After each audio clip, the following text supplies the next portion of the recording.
একদিন ছেলেটি জানতে পারলো যে ভুয়ো এডমিশন লেটার বানিয়েও কলেজে ভর্তি হওয়া সম্ভব। সে হুবহু আসল দেখতে একটি ভুয়ো লেটার তৈরি করলো এবং তার বাবাকে দেখিয়ে বলল আমার কলেজে ভর্তি হয়ে গেছে। এরপর সে তার বন্ধুর কাছে গেল এবং তাকে দিয়ে একটি ভুয়া ওয়েবসাইট তৈরি করালো।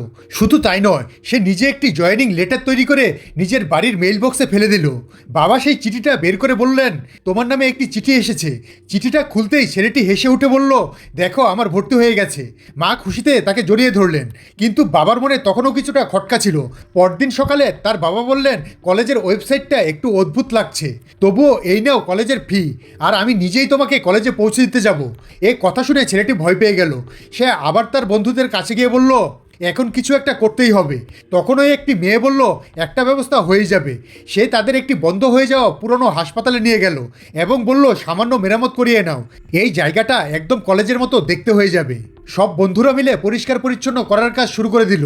সবচেয়ে খারাপ অবস্থা ছিল টয়লেটের। কয়েকদিনের মধ্যেই সবাই মিলে সেই জায়গাটিকে একদম আসল কলেজে রূপ দিল। এবার একজন প্রিন্সিপালের দরকার ছিল। তারা এমন এক কর্মচারীকে খুঁজে পেল যে আগে একটি ছোট স্কুলের প্রিন্সিপাল ছিল। শুরুতে সে প্রস্তাবটা প্রত্যাখ্যান করেছিল, কিন্তু সেদিনই এক গ্রাহকের অভিযোগের কারণে তার চাকরি চলে যায়। এরপর সে এই প্রস্তাবটি গ্রহণ করে নেয়। কয়েকটা ছেলেকে টাকা দিয়ে ছাত্রও সাজানো হলো। যেই দিন জ্যাকের বাবা মা তাকে কলেজে পৌঁছে দিতে এলেন, তাদের সব কিছু একদম আসল মনে হলো। জ্যাক তাদেরকে তার হোস্টেলের রুমমেটদের সাথেও পরিচয় করিয়ে দিল। সব কিছু পরিকল্পনা মতোই চলছিল, কিন্তু তখনই তার বাবা প্রিন্সিপালের সাথে দেখা করতে চলে গেলেন। শুরুতে কথাবার্তা ঠিকঠাকই ছিল, কিন্তু কিছুক্ষণ পর প্রিন্সিপাল অদ্ভুত সব কথাবার্তা বলতে শুরু করলো। তার বাবার মনে সন্দেহ দানা বাঁধতে লাগলো। তবে জ্যাক কথাটা কৌতুকে ঘুরিয়ে পরিস্থিতি সামলে নিল। বাবা হাসি মুখে বাড়ি ফিরে গেলেন, কিন্তু আসল বিপদ তো এবার আসতে চলেছিল। পরদিন এক অজানা ছেলে কলেজে এসে বলল, আমি আপনাদের ওয়েবসাইট দেখে এখানে ভর্তি হয়েছি। জ্যাক ভাবলো বোধহয় ছেলেটি পাগল এবং চিকিৎসার জন্য এখানে এসেছে, কিন্তু তখনই সে বলল, আমার সাথে আরও ছাত্র এসেছে। জ্যাক বাইরে গিয়ে তো তাজ্জব হয়ে গেল। কলেজের বাইরে ছাত্রদের ভিড় জমেছিল। সবচেয়ে চমকে দেওয়ার মতো বিষয় ছিল, তারা সবাই 5 বছরের ফি আগেই জমা দিয়ে দিয়েছে।